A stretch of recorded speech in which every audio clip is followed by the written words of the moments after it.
voudrais vous saluer, très chers épectatiens et épectatiennes.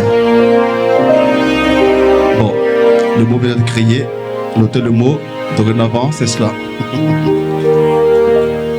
Les épectatiens et épectatiennes. Alors, je voudrais vous saluer, vous qui êtes en présentiel, et vous saluer, vous qui êtes aussi en ligne. Que Dieu vous bénisse abondamment et qu'il vous remplisse de sa grâce, de sa faveur pour votre fidélité à sa parole. Donc, mardi dernier, j'ai pu suivre que vous avez été bien abreuvé de la parole miraculeuse de Dieu. Voilà, le frère Jérémie a débordé parce que je voulais qu'il déborde. De temps en temps, il est bon qu'on déborde pour prier pour vous. Alors, je lui ai dit, prie pour eux. Voilà. Parce que ce moment n'est pas l'occasion, ce n'est pas le moment où on prie pour vous, pour des miracles, mais à cause du thème, j'ai voulu qu'ils prennent le temps de prier pour vous. Voilà, donc c'est fait exprès. Aujourd'hui, on va être dans le temps, en tout cas je l'espère bien. Alors, est-ce que vous êtes fidèles à vos exercices de maison? Parce que je sais que à l'école, au collège, tout cela, tout le monde fait ces exercices. Si on demande qui a fait, tout le monde a fait. Le problème, c'est qui veut rendre compte de ce qu'il a fait. C'est là le problème. On garde tout qu'on dit exemple. Quand on dit qui veut venir au tableau, c'est là que tu te gâtes. Sinon, vous avez fait vos exercices. Qui a fait l'exercice? Bon, ils sont sincères. Personne n'a fait son exercice. Voilà. Seigneur, t'as pas entendu. Fais comme si la question, je n'ai pas posé la question. Ce que je viens de dire là, on est face à ma question. Personne n'a fait l'exercice. Ou bien si quelqu'un lève la main, je vais l'interroger ça. Non, je promets. Je ne vais pas t'interroger.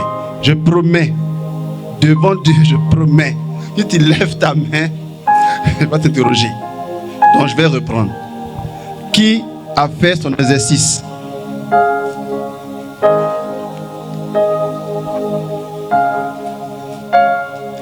Bon, ceux qui sont sur Internet, qui a fait son exercice? Que un dise oui, parce que un dise oui, sinon c'est pas bon.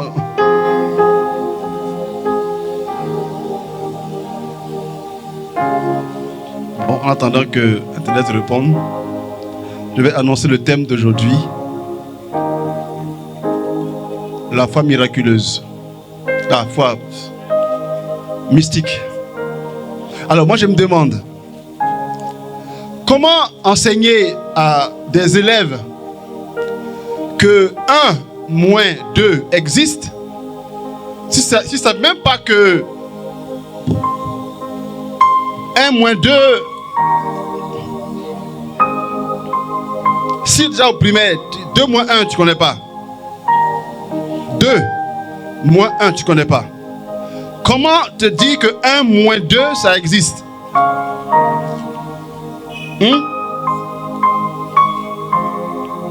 Voilà pourquoi il y a les amis de passage. Pour savoir que ce sont ceux qui ont le niveau CP2. Donc on passe, on fait comme une composition pour que CP1, on fasse un truc pour savoir s'il y a le niveau parlé aussi au CP2. Et ainsi de suite. Alors comment vous voulez que je vous enseigne la femme mystique si je ne suis pas sûr que vous avez compris l'enseignement sur la foi miraculeuse, ou encore sur la foi active, ou encore sur la foi salvifique? Bon. Mais comme j'ai demandé, il a dit au Seigneur que je ferai l'enseignement, donc je vais le faire quand même. Ne retiendront que ceux qui pourront. Ne seront nourris que ceux qui pourront être nourris.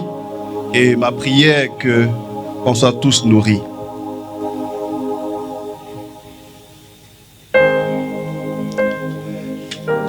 Daniel, chapitre 3. Prends aussi. Vous prenez en même temps différentes versions. Nous prenons nos Bibles ensemble. Et je rappelle à tous, surtout pour vous qui êtes là, que les enseignements que je fais ici, je le fais pour vous qui êtes là, mais aussi pour ceux qui sont en ligne. Et pour ceux qui suivront sur YouTube. Voilà pourquoi Je tiens compte de votre niveau, à vous qui êtes là, mais aussi je tiens compte du niveau de ceux qui me suivent. Alors, j'essaie quand même de tenir un peu tous les niveaux. D'accord? Alors, s'il m'arrive que je me lance dans un niveau spirituel ou même intellectuel un peu élevé, ne soyez pas troublés. Parce que forcément dans la suite, ou bien un peu avant, j'aurais dit quelque chose que vous comprendrez. Voilà. Et il se peut que dans cet enseignement, il se peut, selon ce que l'Esprit mettra à cœur, qu'on prenne une direction qui peut être quelquefois un peu haute. Et cet enseignement, en principe, il est haut. Mais il faut au moins qu'un jour vous l'ayez entendu. Pour qu'au moment opportun, vous rappeliez que cela a été dit. Et que vous ayez le moyen de vivre ce que l'enseignement vous dira de vivre. La semaine dernière, nous avons parlé de la foi miraculeuse. Écoute ce que Daniel 3, verset 16 à 26 nous dit. Daniel, chapitre 3. Bon, j'ai déjà dit ça. On t'a fait pour toi. D'accord. Sidrac, Misak et Abdenago dirent au roi Nabucodonosor. C'est notre, c'est nous faut, donc comprenez-le. Ce n'est pas à nous de te répondre. Si notre Dieu que nous... Alors, excuse-moi, le contexte est que le roi Nabucodonosor, qui est le roi de Babylone, qui est une nation païenne, et donc qui n'adore pas le Dieu d'Israël, mais qui, on va dire, adore le roi et la divinité et les dieux qui sont derrière le roi et derrière l'empire, a donné un décret que ceux qui sont derrière viennent devant, s'il vous plaît. Que personne ne soit derrière. Venez vous asseoir, il y a la place pour tout le monde. Lorsque on va sonner du corps, que tout le monde se prosterne et adore, d'accord, le Dieu de la Babylone. Et il y a 3 juifs qui sont là-bas, qui eux, parce qu'ils sont juifs, et donc parce qu'ils adorent le Dieu des juifs, ceux d'Israël, ils refusent d'adorer comme le roi va leur donner. Alors, des notables babyloniens vont rendre compte de cela au roi Nabucodonosor. Et le roi va appeler ces 3 juifs qui refusent d'adorer pour leur dire, pour leur proposer de leur dire, écoutez, adorez quoi. D'accord? Et à cette parole-là, ils vont ainsi répondre. Ils vont répondre ainsi. Parce qu'en fait, s'ils n'adorent pas, le roi va les tuer. Va les mettre dans une fournaise, dans un feu. D'accord? Le roi menace de les tuer dans un feu, une fournaise. Et voici donc comment vont répondre les 3 amis. Reprends. Si notre Dieu que nous servons peut nous délivrer, il nous délivrera de la fournaise de feu ardent et de ta main, ô roi. Et même s'il ne le fait pas, sois-en bien sûr, ô roi, nous ne servirons pas tes dieux.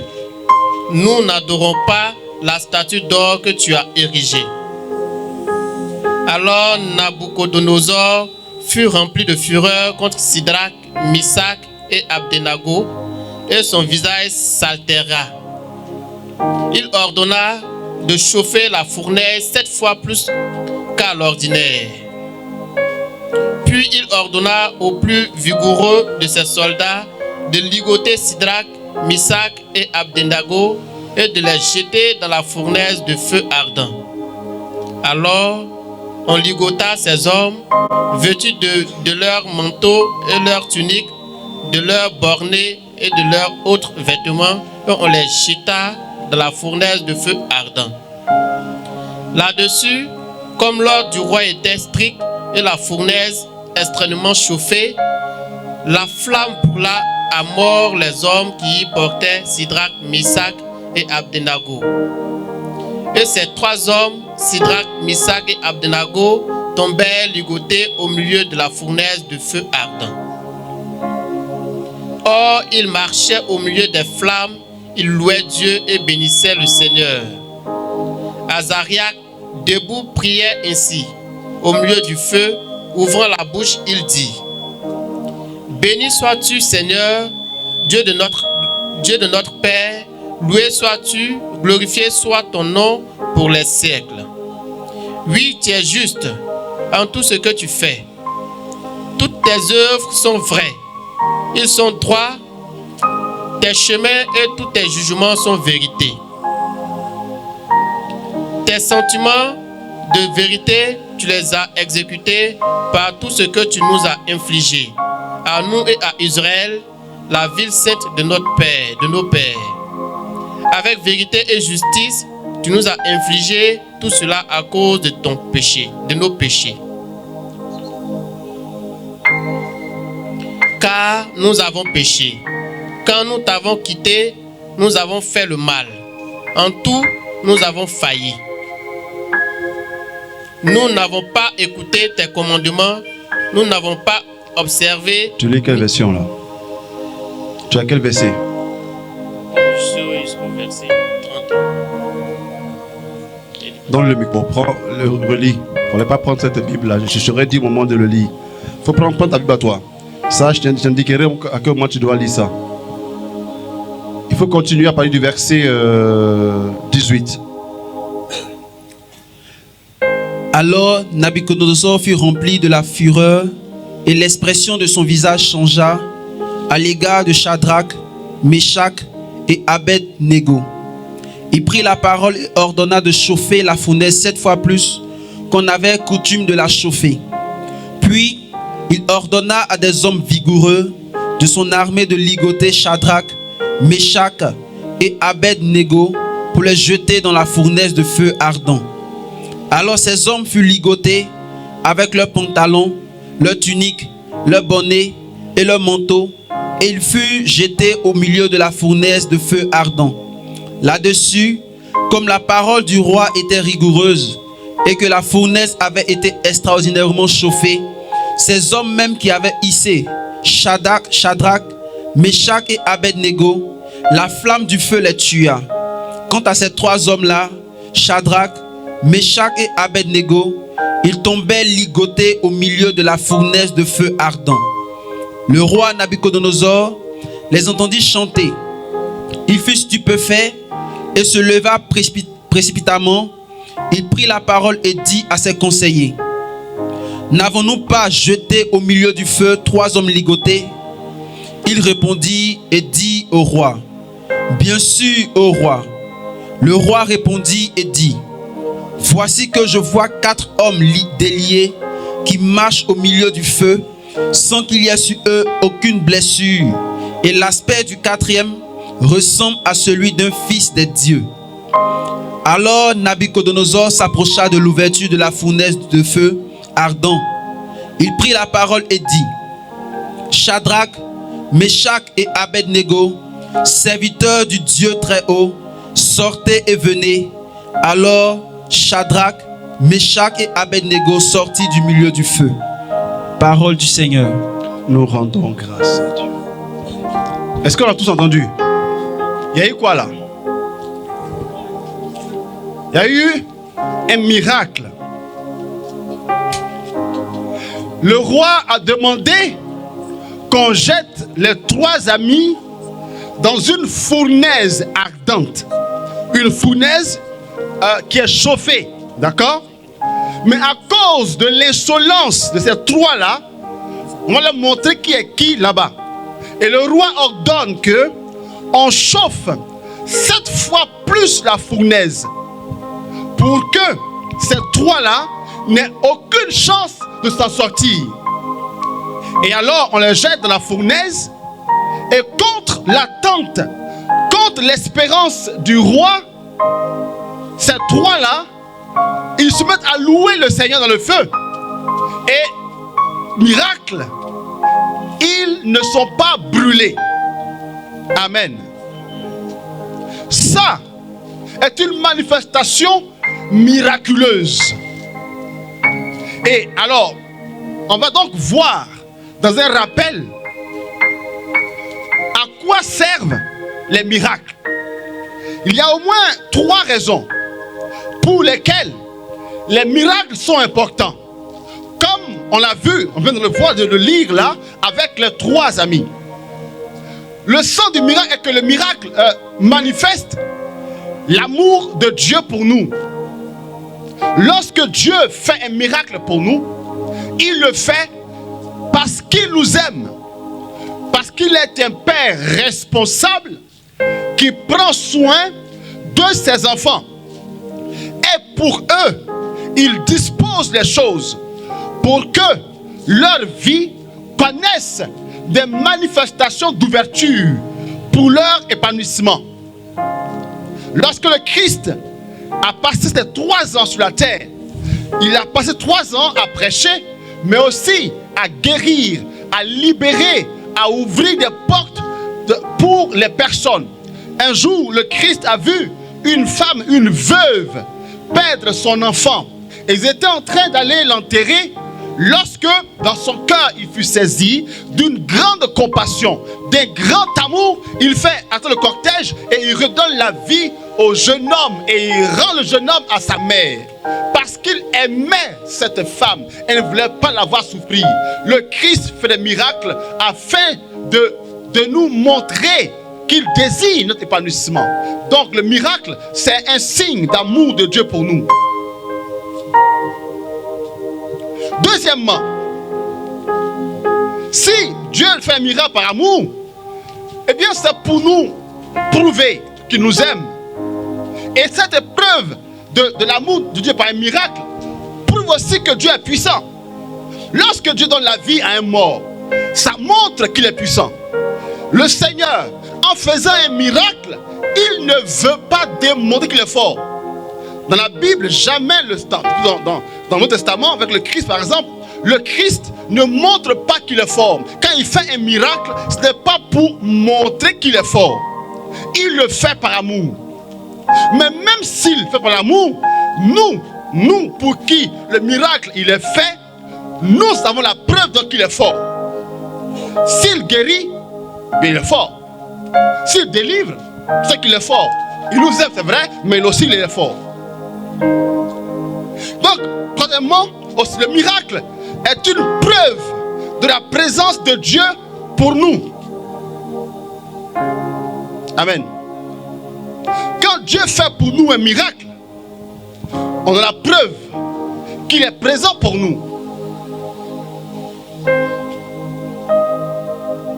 Voilà pourquoi Gédéon, dans Juge 6, 1, 11 à 13, quand l'ange est venu voir Gédéon pour lui dire, Gédéon, Dieu est avec toi. Gédéon est étonné, il est surpris.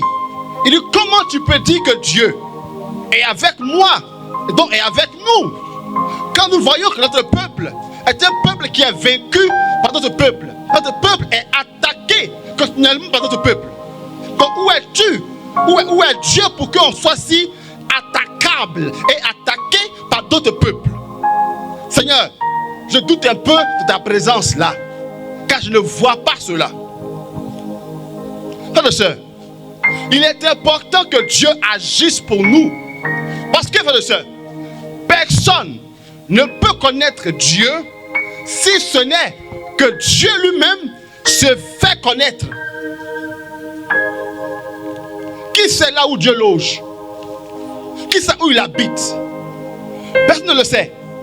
Alors si Dieu lui-même ne vient pas se révéler à nous, personne ne pourra le connaître. C'est Dieu qui est venu vers Abraham. Et non pas Abraham qui a cherché Dieu et le trouvé. que Abraham même savait qu'il y avait un Dieu qui existait. Non. C'est Dieu qui vient lui dire, je suis ton Dieu. Il s'est proposé à lui.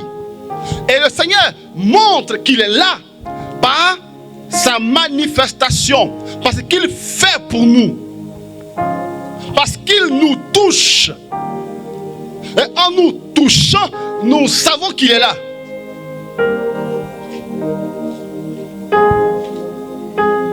Amen. Écoutez, le fils prodigue qui est parti avec son héritage, qui est revenu, il revenait pour rencontrer un maître. Dorénavant, je prends ce monsieur comme mon maître. Il dit, prends comme ton serviteur. Donc toi, je te prends comme mon maître. Mais le père n'est pas son maître, il est son père. Et pour cela, il va lui montrer, il va lui démontrer qu'il n'est pas son maître, mais qu'il est son père. Et pour cela, il va faire des choses pour le fils. Il va dire d'abord de tuer le veau gras. Il va dire de donner l'anneau, chaussures, manteau. Il fait des choses comme un père fait pour se révéler comme un père. Donc les œuvres de Dieu, c'est aussi en vue de se révéler comme Dieu, de se révéler comme père, de se révéler comme compagnon, de se révéler comme Seigneur. Si Dieu ne se manifeste pas, nous ne saurons pas qui il est. Voici l'importance aussi des miracles de Dieu. Amen. Manifestation. C'est à cela que, frères et sœurs, nous sommes des personnes qui aspirons au miracle. C'est normal qu'on aspire au miracle. Parce qu'on aspire à voir Dieu être présent avec nous. Et donc on a raison de vouloir que Dieu agisse pour nous. Et lorsque Dieu agit pour nous, on est tous contents. Non? Dans le cas. Et ces trois amis ont fait l'expérience du miracle de Dieu. Waouh, c'est beau, n'est-ce pas? Mais ce que je veux que nous retenions n'est pas à ce niveau-là de miracle comme tel qu'on l'a vu là. Il y a autre chose de puissant qui s'est opéré dans ce texte-là qu'on va relire, qui va nous situer sur la dimension que ce soir nous voulons aborder. Amen. Relis-moi le verset 16. Écoute la réponse des trois amis. C'est vrai, il y a eu un miracle devant. C'est vrai, ils ne sont pas morts. C'est vrai, Dieu les a gardés. Mais écoute ceci d'abord. Écoute ceci. Ô Nabuchodonosor, nous n'avons pas besoin de te répondre quoi que ce soit à ce sujet. Si notre Dieu que nous servons peut nous délivrer, qu'il nous délivre de la fournaise de feu ardent et de ta main, ô roi. Il dit, écoute, Dieu, quand il dit s'il peut, en fait, il confesse qu'il peut. Dieu va nous délivrer. Il va le faire. D'accord? Contre toi, il va nous délivrer. Ok. Ça, c'est la prière de l'homme normal que toi et moi nous faisons. Seigneur, ça, tu peux le faire pour moi. Alors fais-le. Seigneur, tu es Père de miracles. Alors fais pour moi mon miracle. C'est normal cela. Sauf que ils ne sont pas arrêtés à cela. Ils disent encore, même s'il ne le fait pas, sache bien, ô roi, que nous ne servirons pas tes dieux et que nous n'adorerons pas la statue d'or que tu as dressée. D'accord? Ô roi, Dieu peut faire des choses pour nous. Il peut nous délivrer. Il peut faire pour nous un miracle. Mais même s'il ne le fait pas aujourd'hui, crois-nous, on ne va pas adorer d'autre Dieu que le Dieu d'Israël. Frères et sœurs, ces trois amis sont en train de nous ouvrir les portes de la foi mystique. Dieu a opéré pour eux un miracle, c'est vrai. Mais le plus grand miracle que Dieu a opéré pour eux n'est pas le miracle de leur salut dans le feu, mais le miracle même d'être victorieux du feu. Amen. Ces trois amis auraient pu mourir dans la fournaise, vrai ou faux? Amen. Ils auraient pu mourir, mais il faut que le feu a une double dimension. Il y a le feu physique, mais le feu aussi spirituel. Ces trois amis ont été vainqueurs, non pas du feu physique, mais du feu spirituel. Comme pour dire qu'eux étaient prêts à mourir dans le feu. Leur foi les a amenés à dire, même pas ce feu-là peut avoir raison de la foi que nous avons. Car notre foi en nous est plus forte que ce feu qu'elle a. Un feu plus puissant brûle en nous. C'est le feu de la foi en Dieu. Amen. Écoutez, on est allé comme ça, non? Foi salvifique, foi active, foi miraculeuse. Mais laisse-moi te dire, il y a une foi plus miraculeuse que foi miraculeuse, c'est la foi mystique. Et ce soir, nous parlerons de la foi mystique en 3 points. Qu'est-ce que la foi mystique? Ou encore, pourquoi la foi mystique? En 3 points, maintenant, je vais te montrer pourquoi toi et moi, plus que la foi miraculeuse, on doit rechercher la foi mystique. 1. Cette foi mystique est le lieu de notre maturité spirituelle. La foi mystique est la preuve de notre maturité spirituelle. Une chose est de dire qu'on a la foi. Une autre chose est de mûrir dans la foi.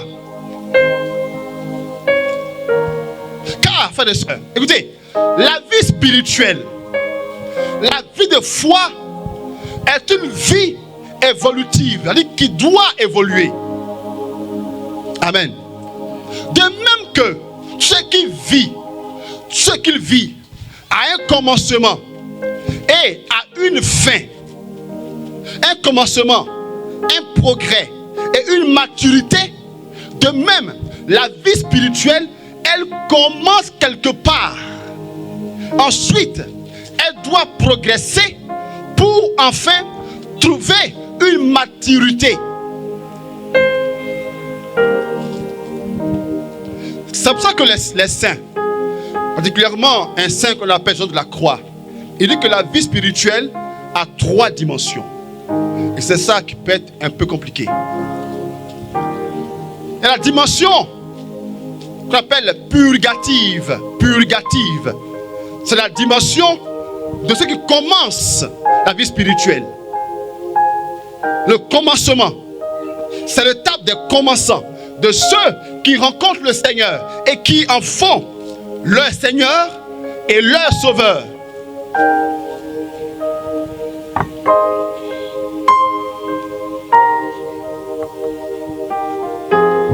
L'étape purgative, c'est l'étape de commençant. Ensuite, il y a l'étape illuminative, où tu grandis en Dieu. Ça concerne donc les progressants en Dieu. Illuminative.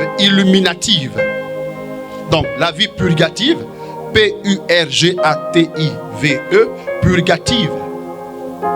Je ne vais pas aller en profondeur là-dedans, d'accord? Parce que ce sera hyper compliqué. On laisse tomber, d'accord? Mais au moins, tu as entendu. Et ça concerne donc, la vie purgative, ça concerne les commençants. Les commençants. Voilà. Dans d'autres lieux, je serai allé en profondeur, mais pas ici. L'étape purgative pour les commençants, l'étape illuminative. En gros, c'est l'étape de ceux qui ont progressé en Dieu. D'accord?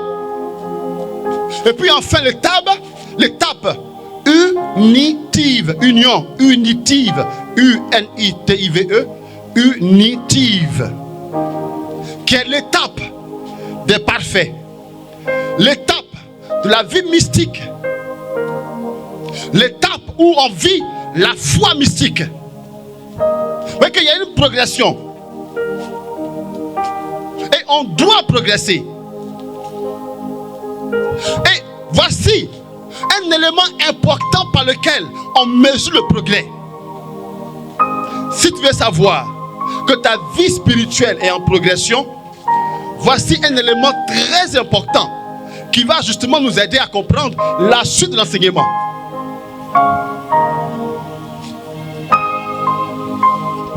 Ce grand signe qui montre qu'on progresse ou pas, c'est la gratuité.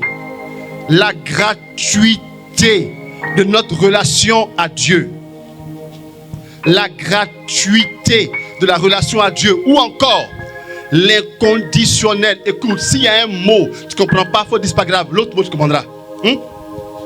La gratuité ou bien l'inconditionnel de notre foi.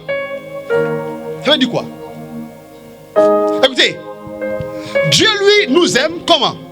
D'un amour inconditionnel. Ça veut dire que il ne nous aime pas parce qu'on est bon, parce qu'on pose des actes bons. Dieu nous aime parce que nous sommes ses enfants. Un point, un trait. Amen. Voilà pourquoi il fait pleuvoir sur les bons et sur les mauvais. Quand tu poses des actes bons, ok, c'est bon. Quand tu poses des actes mauvais, c'est mauvais. Mais quand il pleut, c'est la même pluie qui tombe, aussi bien sur les actes bons que les actes mauvais. Donc ce n'est pas l'acte qui détermine la pluie. Il n'y a pas la pluie des bons et la pluie des mauvais. Amen. Genre, s'il pleut ici, vous qui êtes là, vous êtes beaucoup mouillés. Ceux qui sont là, c'est mouillé un peu. Car quand même, on voit les têtes, on sent que... Non, c'est la même pluie. Parce que le Seigneur ne fait pas de différence. Il n'y a pas de condition dans son amour pour nous. Et comment nous on sait que nous aussi on grandit? C'est lorsque nous aussi, dans notre rapport avec le Seigneur, il commence à ne plus avoir trop de conditions. Mais que le rapport qu'on a avec lui devient un rapport beaucoup plus gratuit.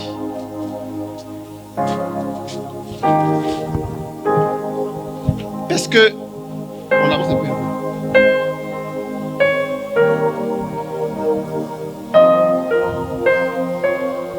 Amen.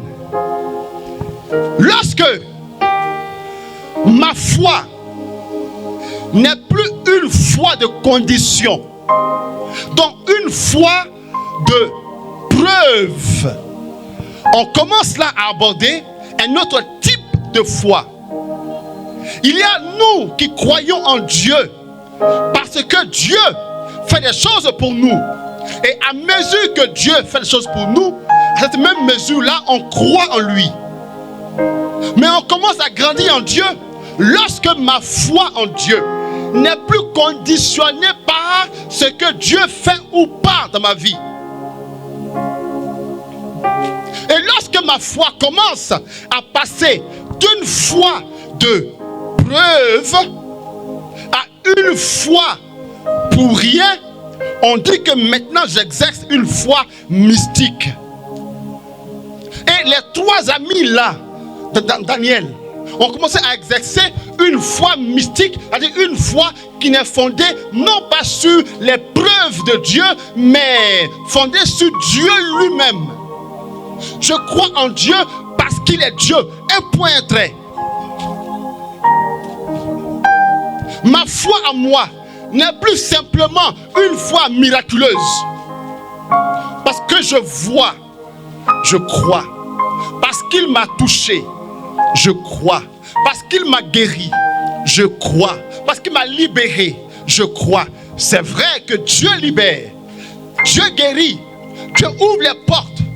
Mais ma foi n'est plus basée seulement sur tout cela. Dieu peut le faire ou pas. Ma foi est au-delà des signes. Je suis dans une foi maintenant qui est mystique. Frères et sœurs, la vraie foi, la foi qui est épanouie en Dieu, la foi qui est maturité, n'est pas une foi miraculeuse, mais une foi mystique. Écoutez, j'aime bien Abraham. Genèse 17. Abraham, Dieu lui a dit, Abraham, tu auras un enfant. D'accord? Abraham avait 75 ans. 75 ans quand Dieu lui a dit qu'il aurait un enfant. 75 ans. Mais Genèse 17, 1 à 5. Lorsque Abraham eut atteint 49 ans, 99 ans, Quel âge? 99 ans. Moins 75, ça fait combien? Moins 75. 24. Quoi? Oui, quoi? Le Seigneur lui apparut et lui dit, Il dit quoi? je suis le Dieu puissant. Marche en ma présence et sois parfait. Attends, alors, je vous dis. Ça fait 24 ans que Dieu lui a dit qu'il aurait un enfant. D'accord? 24 ans plus tard, il n'y a pas d'enfant. Et puis la seule parole que Dieu trouve à lui dire 24 ans plus tard, c'est Abraham, je suis Dieu puissant. Dieu, est-ce que tu es vraiment sûr que tu es puissant? Dieu, parlons sérieusement. Tu ne penses pas qu'il y a d'autres paroles que tu devais dire, ou bien des actes à poser, et tu viens comme ça me dire, tu es un Dieu puissant? Excuse-moi, 24 ans plus tard, j'ai un doute. Est-ce que nous te le dit franchement, Dieu? Toi, on est un frère, toi et moi. Et non seulement Dieu ne pose pas d'actes concrets, il dit encore à Abraham quoi? Il dit quoi? Marche quoi? Qui? Il dit marche en ma présence. Quoi? Attends, Dieu, il y a 24 ans, tu m'as dit, moi, attends, j'adorais mes dieux là-bas. Il dit, quitte ta famille, quitte ta maison, quitte tes parents. Seigneur, j'ai obéi, il dit, allons-y.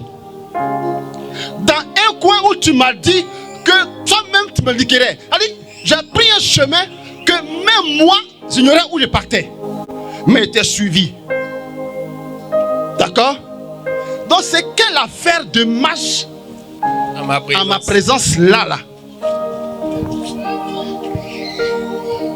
Amen. Continue. Marche à ma présence et sois parfait. Oh, demain vraiment.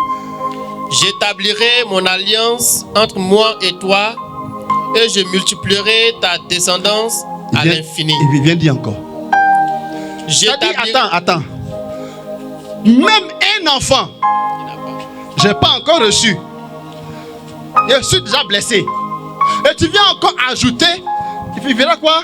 J'établirai mon alliance entre moi et toi. Oui. Et je multiplierai ta descendance. Multiplierai. Donne un d'abord. Amen. Amen. Donne un d'abord, après on voit le reste là. Non, de toi à moi. De toi à moi. Ça fait 24 ans. Il t'a dit, tu aurais un mari. D'accord? 24 ans. C'est encore fraîche.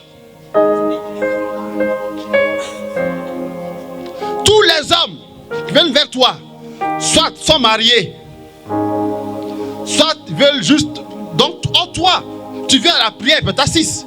Et toi, donc tu es sûr que non, toi, ta vie, c'est Dieu. Il faut que les choses soient dans les règles. Et tu espères que avec ça, il n'y a rien. Tu vas voir bientôt. Après 24 ans, il n'y a pas un numéro mari, il n'y a pas.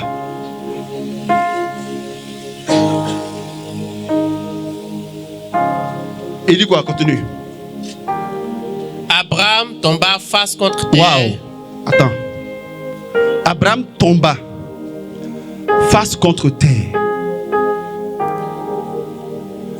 signe d'adoration. Ok? Mais pour comprendre ça, c'est l'importance là. Tu vas comme ça lire le verset 15 maintenant. Verset 15 à 17. Écoute ceci. Dieu dit encore à Abraham, Oui.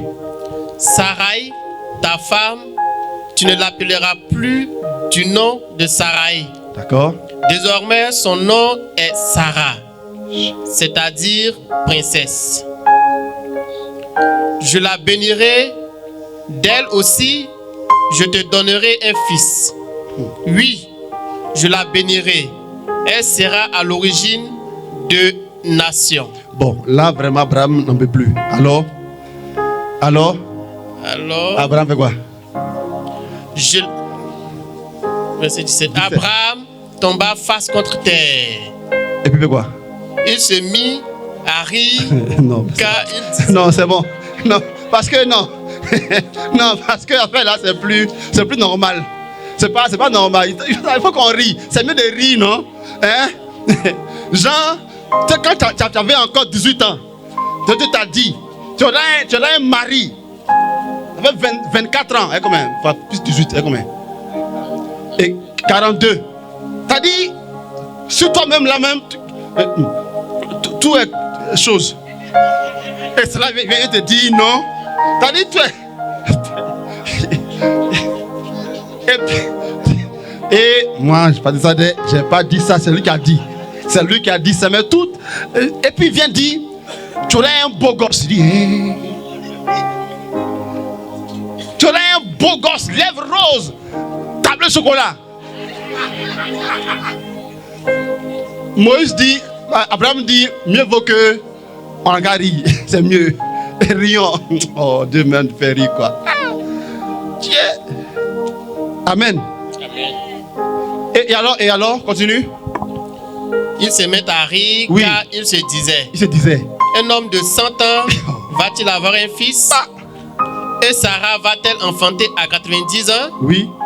Et il dit à Dieu. Écoute-moi, écoute bien. Accorde-moi cela. Attends, suspense. Écoute bien. Continue. Il dit à Dieu. Il dit quoi à Dieu? Accorde-moi seulement qu'Ismaël vive sous ton regard. Mais Dieu reprit. Ça va. Il dit à Dieu, Seigneur, je te comprends. Tu as un projet sûrement, je comprends. Je ne comprends pas, mais Yann, prends Ismaël et puis avançons. Lui-moi, il est déjà né. Il est né. Il est déjà né. Prends Ismaël, on va avancer. Laisse affaire de Isaac là. Parce que depuis là, il y a palpitations. Quand tu en parles là, je palpite, Seigneur. Laissons ça tomber. Prends Ismaël, on va avancer. Comme pour dire que Abraham lui-même ne s'attendait plus à avoir d'enfants. Amen. Amen. Abraham ne s'attendait plus à avoir d'enfants. Ok? Mais ce qui me fascine est que bien que Abraham n'ait plus d'avoir d'enfants, il s'est prosterné. On dit il se prosterna. Signe d'abandon. Signe de soumission. Signe de lien. Comme pour dire à Dieu, avec ou sans enfant, je me prosternerai devant toi. Avec ou sans enfant, je suis ton serviteur. Avec ou sans enfant, je suis ton œuvre. Quand pour dire à Dieu, ma foi en toi ne dépend pas d'Ismaël ou d'Isaac. Ma foi en toi dépend de toi, un point, un trait. Allons-y où tu veux. Amen. C'est la même chose que Zacharie a vécu avec sa femme Élisabeth. Les deux étaient des prêtres, on dit comme ça. Zacharie était prêtre, mais elle aussi était issue de la ligne des prêtres. Et les deux servaient le Seigneur de tout leur cœur, comme toi. Ta vie est donnée à Dieu, offerte à Dieu. Tu cherches Dieu jour et nuit. Tu le pries jour et nuit. La messe jour et... Non, la messe un jour. C'est une fois. Pas jour et nuit. Amen. Mais le mari, là, il est très loin. L'enfant, là, il est plus loin parce qu'il faut d'abord être marié. Mais ce qui me fascine est que Zacharie n'a pas cessé de servir le Seigneur. Il n'a pas cessé d'adorer le Seigneur. Il n'a pas cessé d'être l'homme de Dieu. Ils ont continué à le louer. Ils ont continué à le servir jusqu'au bout. Parce qu'eux avaient une foi plus que miraculeuse. Leur foi était mystique. Alléluia. Écoutez, c'est à la fois mystique qu'on reconnaît la vraie foi. Demandons encore à notre frère, notre père, Paul et Silas, qui étaient en prison. Parce qu'ils ont servi le Seigneur, on les prend et on les met en prison. Et à minuit, leurs pieds sont dans du bois et ils sont au fond de la prison. À minuit, est le moment où la célibataire se réveille pour dire donc, je suis seul. Donc, c'est ainsi que j'ai fini ma vie. Seul. Et c'est à minuit que la dame, qui n'a pas d'enfant, se rend compte que sa maison est vide. Il n'y a aucun cri. Et donc, je vais mourir comme ça, sans enfant. C'est à minuit que celui qui est au chômage dit c'est sérieux l'affaire là. C'est à minuit qu'on se rend compte de la blessure que l'autre m'a faite. Et l'apôtre Paul et Silas à minuit, en principe, devaient être en train de dire, Seigneur, c'est pas toi, c'est nous. C'est nous, on a dit on va prêcher, c'est pas toi-même. C'est nous, on a pris nos deux pieds pour aller prêcher. C'est pour ça que tu as permis qu'on soit ici. Seigneur, c'est pas toi, c'est nous.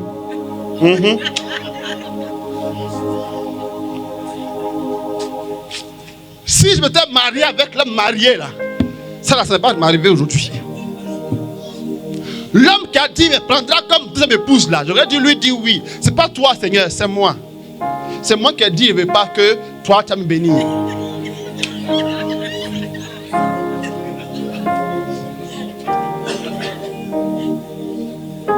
Écoute, si le gars là, je vais le laisser me faire un enfant. C'est vrai, je ne suis pas marié, mais moi j'ai mon enfant. Seigneur, c'est pas toi, c'est moi. Et l'apôtre Paul et Silas, à minuit, devaient être en train de se plaindre comme toi et moi, mais c'est à minuit que eux, ils se lèvent. Ils lèvent la main et ils chantent la louange de Dieu. Ils se lèvent, ils lèvent la main et chantent la gloire de Dieu. Ils se lèvent, ils lèvent les mains et ils disent merci à Dieu. Parce que leur foi n'est pas dépendante d'un mari, d'un foyer, d'un travail, bien que tout ça soit important. Et bien que ça soit important, amen, je reprends, bien que tout ça soit important, je reprends encore, bien que tout ça soit important, si tu l'avais, on va bénir Dieu et tu vas la voir au nom de Jésus-Christ. Amen. Voilà pourquoi, mardi dernier, on a prêché sur la foi miraculeuse. Pour que dans ta vie, il y a aussi le miracle. Mais je te parle d'une chose qui est supérieure au miracle. Je parle de la foi qui est une foi qui dépasse les signes, qui dépasse les preuves. Amen. À Gethsemane, Dieu dit, le Christ dit à son Père, s'il est possible, Seigneur, que tu fasses un miracle, fais-le. Fais un miracle pour me délivrer de la mort, délivrer de la souffrance à venir. Fais un miracle, Seigneur. Amen. Mais il n'y a pas eu de miracle. Le Christ a souffert d'angoisse.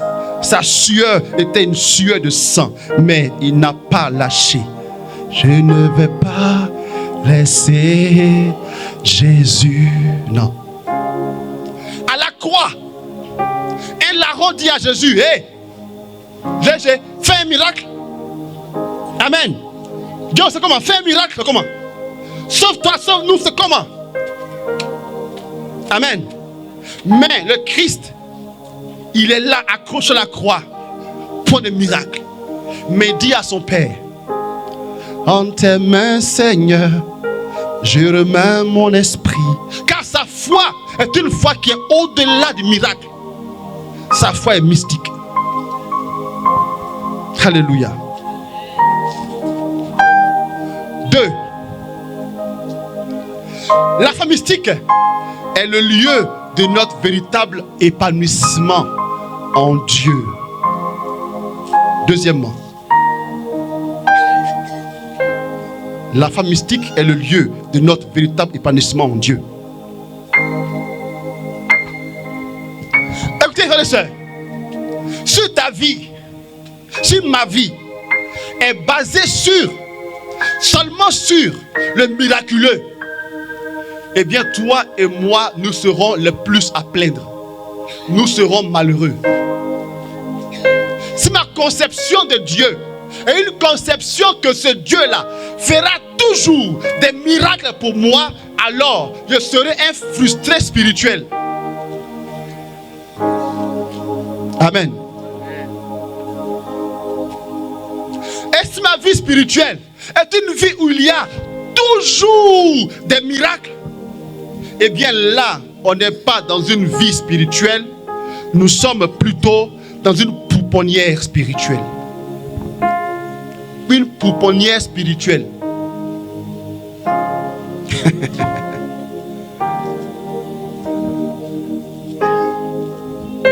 Et si notre Dieu est un Dieu qui passerait tout son temps à faire pour nous des miracles, il n'est plus un père responsable, c'est plutôt un clown. Parce qu'un vrai père, de vrais parents, ne vont pas offrir des cadeaux à leurs enfants dès qu'ils demandent. Papa, cadeau, tiens. Tiens ça. Bonbon, tiens. Biscuit, tiens. C'est qui fait ça? C'est qui fait ça? Amen. Aucun parent responsable ne répond toujours positivement à la demande de ses enfants. Si, il donne l'essentiel, mais parfois il laisse faire. Parce que l'enfant a besoin de grandir. Amen. Si Dieu, à peine on ouvre la bouche, il fait tout de suite, la foi n'existera plus. Car la foi est vérifiée, frères et sœurs, est vérifiée à l'épreuve. Comment on sait que notre mari, notre femme nous aime vraiment ou notre enfant nous aime vraiment? Si ma femme me dit qu'elle m'aime, ou l'homme ou bien mon mari me dit qu'il m'aime, juste pour avoir ceci ou cela, ce n'est plus de l'amour. Vrai ou faux? Et si ton enfant vient vers toi, maman, tu es jolie, tu es la vraie des mères, tu es la mère des mères. Sans toi, il n'y a plus de mère. La mère, c'est ton nom de... Et quand il finit ça, je dis, et si, non, 1000 francs. Ça, c'est la mousse là. C'est la mousse là. Mais justement, on va vérifier si mon mari m'aime réellement. Et je dis que voilà pourquoi il faut, dans les relations, il faut des épreuves. C'est nécessaire que dans les relations, il y ait des épreuves. C'est à l'épreuve qu'on sait qui est qui. Amen. Quand un ami est capable de te poursuivre, pour te rattraper, pour dire, j'ai besoin de toi comme ami, s'il te plaît, reviens. C'est un ami. Mais pas les amis où on dit, ah, t'as pas dit? Ça n'est pas vivre. Et pourtant, quelques jours avant, tu es mon meilleur ami, je ton meilleur ami, tu es ma besto. Mais parce que tu as entendu que ton ami t'a critiqué, tu as entendu, tu n'as pas vérifié. Comme on t'a dit, suffit pour que tu coupes toute la relation de bestaillation. Il faut écrire, c'est nouveau. Besta, que tu passes, c'est besto. Amen. Qui le Seigneur, frères et sœurs, est un père responsable. Il agit comme une mère. Une mère. Quand l'enfant, il naît. Un bébé, comment on fait avec un bébé? Un bébé, quand il naît, on lui montre. On lui donne. On lui montre. On lui donne l'amour. Tiens. Non. Tiens, mon cher, tiens. On comprend. Tiens, on comprend. T'as dit, on pense qu'il veut dire, il pleure là, il y a plusieurs sens. Mais le maman aussi, elles ont aussi une réponse universelle. Tiens.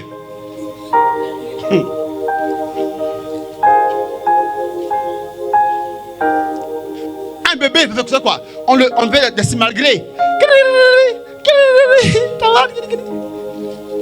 Quand l'enfant tombe, on coupe le pram. Et puis, c'est un bébé. Amen. Il a entre 0 et 6 mois. Tété. Mais à partir de 6 mois, 1 an, les parents font quoi? Sèvrent l'enfant. Il n'y a plus de lait, il n'y a plus de sein. Le bébé voudrait encore téter. Il le veut. Les parents disent tché. Amen. L'enfant pleure. Et alors? Vous dites non, bon, tiens un peu. C'est ce qu'on fait. Bon, je vais couper, mais tiens un peu, on va demander demain. Hein? Non, les parents sont fermes. Pourquoi? Parce que l'enfant doit grandir. Un enfant au départ, quand le bébé, on fait des simagrées, on dort l'autre. Mais à 1 an, quand il tombe, lève-toi. Lève-toi. Oh. Lève-toi. Ça te plaît pas? Non? C'est pas ça? Pourquoi? Parce qu'il doit grandir. Donc pourquoi vous voulez que Dieu, quand on tombe seulement, il va courir? Coco. Non, lève-toi. Il te voit souffrir, il te voit, tu pleures, mais lève-toi. C'est le Père même, le Père, Dieu le Père, lui il est trop Père. Lui il court, comme toi Jésus, comme toi le Père. Il va dire, mais il est en train de souffrir, il dit, laisse, je le connais, il fait semblant.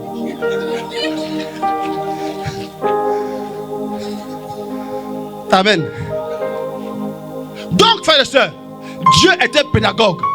Il ne va pas toujours faire des miracles pour nous, afin que nous puissions grandir de la foi, qu'on passe à une foi d'enfant, une foi miraculeuse, à une foi mature, une foi mystique.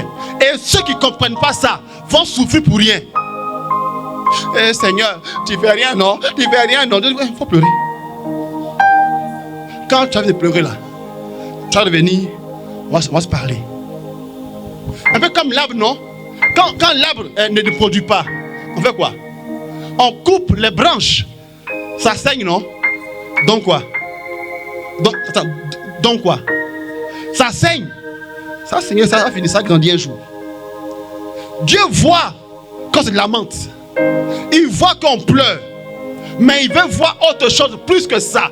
Il veut qu'on se relève et qu'on puisse lui dire, Seigneur, avec ou sans ça, toi et moi, on est liés.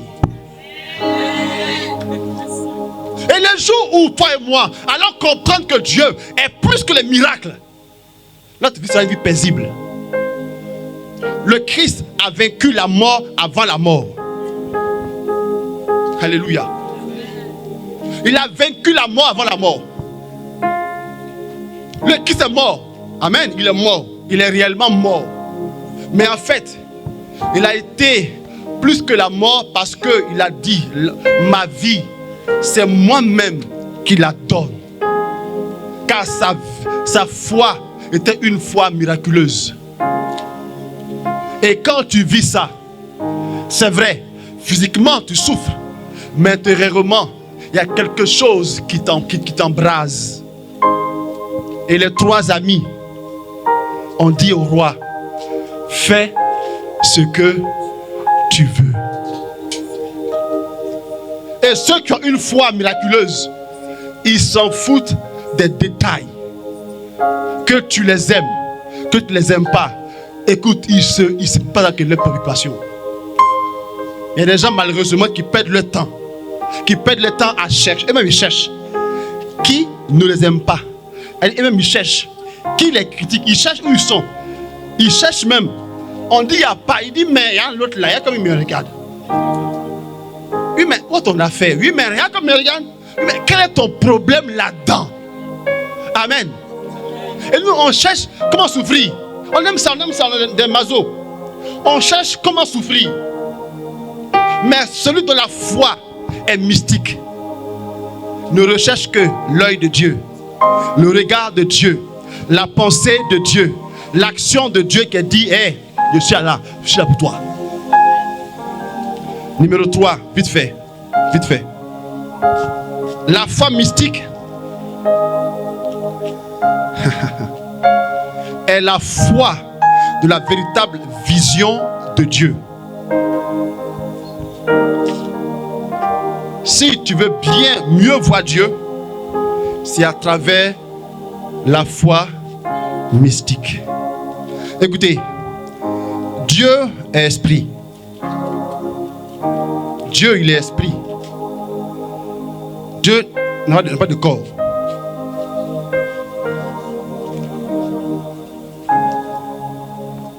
Mais nous, on est corps.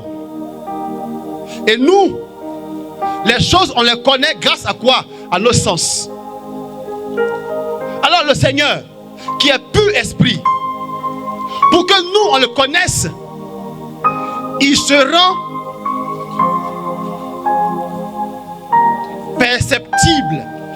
On peut le connaître par nos... Il se rend palpable. On peut le voir. On peut l'entendre par nos sens. Amen. Mais lorsque le Seigneur se laisse connaître par nos sens, donc par notre intelligence, par nos yeux, tout ça, il se rabaisse. Il se dénature. Que sa nature est spirituelle et non pas corporelle. Mais Philippiens 2, 6, 11 nous dit que lui, qui est de nature divine, il a pris la condition humaine. Il s'est rabaissé. Lorsque on croit avoir une vision de Dieu, amen, c'est Dieu qui se rabaisse. Parce que personne ne peut voir Dieu si Dieu lui-même ne s'abaisse au point qu'on puisse le voir. Mais ce qu'on voit de Dieu n'est pas Dieu du tout. Amen. Ce qu'on voit de Dieu n'est pas Dieu. Mamie, viens.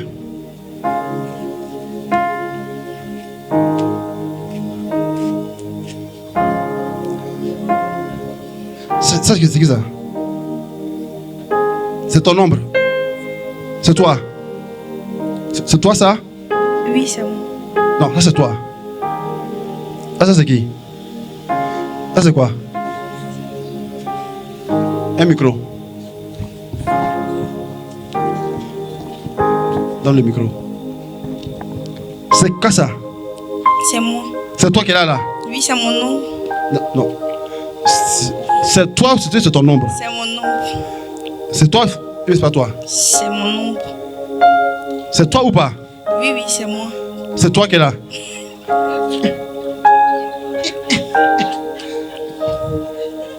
Tu souffres. Où est ta tête là même? Tête là où ça va? Tu souffres non? Tu souffres que tu as mal non? Il ressent rien. Tu sens rien. Pourquoi? Aïe. Pourtant c'est toi qui es là.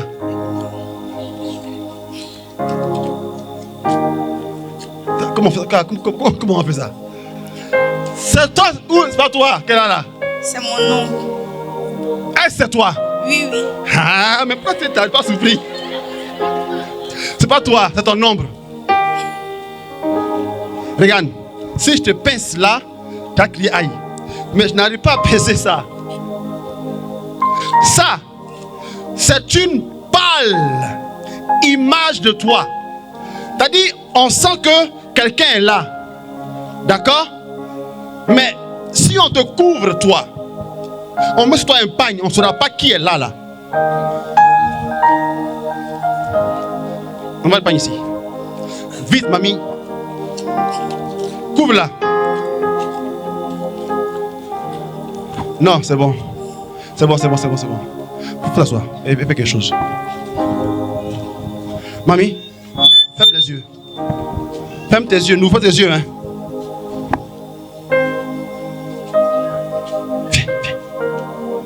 Viens, toi, viens. Vite. Ferme tes yeux. Pagne, vite. Monte ici. Et on te doit, ferme tes yeux.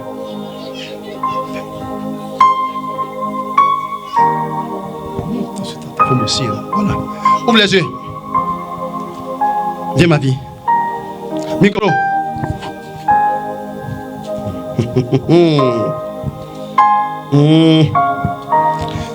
Ben. Est-ce que ici il y a quelqu'un, oui ou non? Il y a quelqu'un ici, là? Oui. D'accord. Comment tu le sais? Je la vois arrêter. Arrêtez. Mais ça, c'est quoi? C'est une ombre. C'est une ombre. Ombre de elle. Est-ce que par l'ombre qu'elle a, hein, tu sauras qui elle est? Non. Tu sais pas qui elle est? Non. Tu es sûr? Mais elle est là. Effectivement. Mais l'ombre est là aussi. Mais c'est pas qui elle est, c'est pas qui elle est. Bon, mamie, viens enlever maintenant le voile.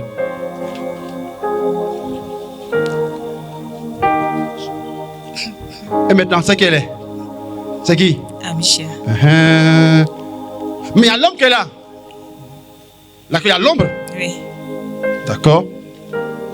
Tout ce que on voit de Dieu par nos sens, tout ce qu'on entend de Dieu par nos sens, tout ce qu'on sait de Dieu par nos sens, dit quelque chose de Dieu, mais en même temps ne dit rien sur Dieu lui-même. Ce que toi tu vois en vision là, écoute-moi, c'est pas Dieu, c'est quelque chose qui ressemble à Dieu, mais ce n'est pas du cas de Dieu. Il est infiniment au-delà de ce qu'on peut savoir de lui, on peut voir de lui. Parce que nos sens ne sont pas capables, frères et sœurs, de voir Dieu tel qu'il est. Car il y a un voile sur Dieu. Un voile qui fait qu'on ne fait que sentir qu'il est là par l'ombre. Toutes les fois qu'on sait des choses sur Dieu, c'est l'ombre de Dieu qu'on voit. Mais Dieu lui-même, on ne sait pas. Il y a plus que cela. Donc quand tu dis, j'ai entendu la voix de Dieu, écoute-moi, tu n'as jamais entendu la voix de Dieu. Parce que personne ne peut entendre la voix de Dieu. Tu as perçu quelque chose qui ressemblerait de très loin à la voix de Dieu. Dieu utilise quelque chose pour te parler, mais ce n'est pas la voix de Dieu. Dieu, il est infiniment au-delà. Rien de ce qui est physique ne peut réellement dire qui est Dieu. Amen. Amen. Le véritable moyen, passe la mamie, pour savoir qui est Dieu, est de ne rien savoir sur Dieu. Plus on ne sait rien sur Dieu, plus on sait des choses sur lui. La seule chose dont on est sûr qu'on sait de Dieu est qu'on ne sait rien de lui.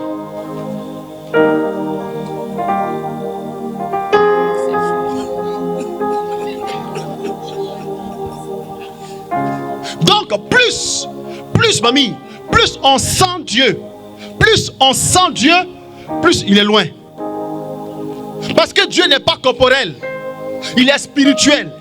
Donc le seul moyen véritable de pouvoir toucher Dieu est de le toucher par le moyen de la foi, qui est la vue par l'esprit. La vue par l'esprit. Voilà pourquoi, écoutez les enfants, lorsque on prie, soit seul ou en groupe, mamie, j'ai hâte de se voir, hein. Mais plus dans ma prière, je sens apparemment Dieu, moins je le sens.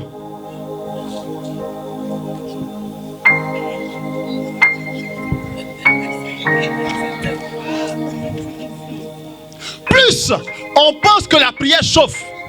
Moins ça chauffe. Car le Seigneur, on le sent plus présent lorsque il n'est pas dans les sens. Dieu, il est plus que les sens. D'accord? J'ai dit que c'est compliqué cet enseignement-là. Un jour, vous allez comprendre ça. T'assois. Dans nos prières, là, dans nos prières, quand on prie, on veut sentir des fourmillements. Qui t'a dit que Dieu est dans le fourmillement? À quel moment on t'a dit que Dieu est dans le fourmillement?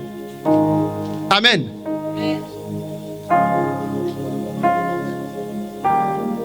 Quand on prie, on veut sentir feu, chaleur, fraîcheur. Quoi encore? Tout ça. Dans la foi mystique. Amen. Dans la foi mystique, c'est dans l'esprit qu'on perçoit Dieu, pas dans le corps.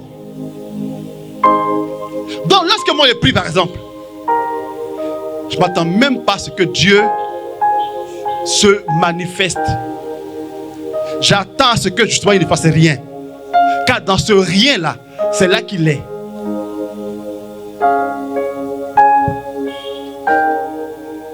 Souvent on pense que quand je prie, je ne sens rien, donc Dieu est loin. Au contraire. Au contraire. C'est parce que justement tu ne sens rien qu'il est là. Parce que lui, il est partout. J'ai fini. Hein? D'accord.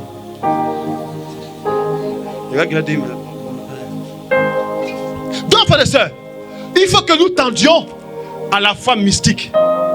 Mais cette partie-là, c'est compliqué. Mais un jour, tu comprendras ça. Amen. Il fut un temps où, quand il fait ma prière d'oraison, au début de mon oraison, quand je prie, je sens que quelqu'un m'aime. Mon cœur chauffe d'amour. Et je passe des heures à pleurer. Oh, je t'aime, Seigneur. Je t'aime tellement. Et je pleure. C'est doux. De toute façon, quand quelqu'un que tu aimes te break et puis tu es content là, c'est la même chose là. C'est-à-dire,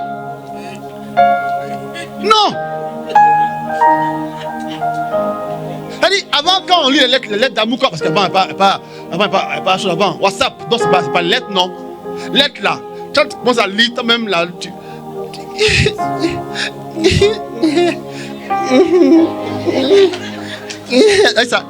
lis, c'est-à-dire avant même que je finisse là, tu allais te mouiller de larmes tellement tu es. C'est comme ça que Dieu et moi on faisait. Quand je m'assois, il fait 3 heures et le temps passe vite. Oui, déjà, on dit oui déjà. Mais il fut un temps où je prends oraison. Je mets là, ça va pas. Je sens rien. Je mets ici, ça va pas. C'est comme si je dis, aïe Dieu, tu es où même? Oui, attends, oui, j'ai péché. Attends. Et pour moi, j'avais commis un péché qui m'a mis à haut, donc du coup Dieu est fâché. Mais j'ai lu un jour un livre où on me disait, où on m'a enseigné que l'oraison est encore plus grande quand on ne sent rien dans l'oraison. Car là, ça devient une oraison gratuite. Une oraison pour rien. Où tu aimes Dieu pour rien. Car le danger est que on peut aller prier, non pas à cause de Dieu lui-même, mais à cause des choses que Dieu nous donne de sentir. Voilà pourquoi les gens aiment les prières juste où on sent. Plus on sent, plus c'est bon là-bas, plus c'est mauvais là-bas. Mais les prières où on sent rien. Oh, bon.